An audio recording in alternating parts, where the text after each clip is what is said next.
இன்றே டவுன்லோட் செய்து உங்கள் ஃபேவரட் ஷோக்களை என்ஜாய் பண்ணுங்க. ஏய் பயப்படாத, நாங்க தான். நீ எதுக்கு இங்க இருக்க? எப்பளே கொண்ட மாதிரி என்னை கொல்ல பாக்குறீங்களா? மவள இவள இங்கேயே அறுத்து போட்டு போயிடுவேன். ஐயோ,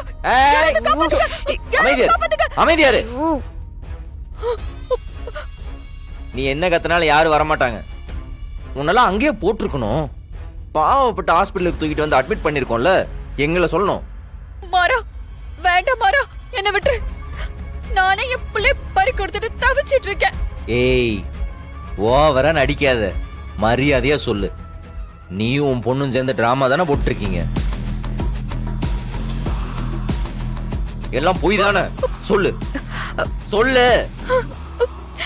இல்ல,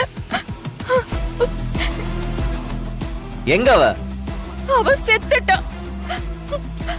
என் கையால தான் நான் அவளுக்கு கொல்லி வச்சேன். என் பொண்ணு கொல்லிட்டு என்கிட்ட அவ சாகலன்னு டிராமா பண்றீங்க. நீங்க எல்லாரும் சேர்ந்து தப்பிக்கிறதுக்காக என் பொண்ணு உயிரோட இருக்கான்னு நான் ஒத்துக்கணுமா? இங்க பாரு, எங்களை பழி வாங்கறதுக்காக தான் உன் பொண்ணு நீயும் சேர்ந்து பிளான் பண்ணி இதெல்லாம் பண்ணிக்கிட்டு இருக்கீங்க. அது எனக்கு தெரியும். இப்போ மட்டும் நீ உண்மையை சொல்லல, இங்கேயே அறுத்து போட்டு அனாத பணமாக்கிட்டு போயிடுவேன். பரவாயில்ல, ஒரு கொலை பண்ணாலும் 2 கொலை பண்ணாலும் தண்டனை ஒண்ணு தானே. அவளை இங்கேயே ஒண்ணு முடிச்சிடுறேன்.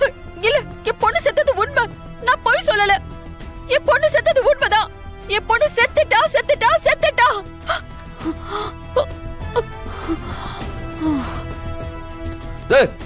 ஏய் நடிக்காத, எந்திரி.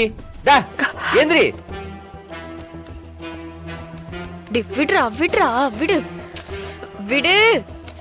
வா நம்ம போலாம். ஓ நடிக்குதுரி. வாடா வா. இத எடுத்து முதல்ல உழுவே, யாராவது பாத்துட்டு போறாங்க. அது நடிக்குதுரி. இல்ல மாறா, அவங்கள பார்த்தா நடிக்கிறவங்க மாதிரி தெரியல. அவங்களால இன்னும் அந்த அதிர்ச்சியில இருந்து மீள முடியல. நல்லவளோ கெட்டவளோ என்ன இருந்தாலும் விஜய் அவங்க பொண்ணு. ஆமா, உலகத்துல இல்லாத பொண்ணு. இப்ப என்ன, அவன் நிஜமாவே செத்துட்டாங்கறியா? அவங்க பண்றதெல்லாம் வச்சு பார்த்தா அப்படித்தானே தெரியுது.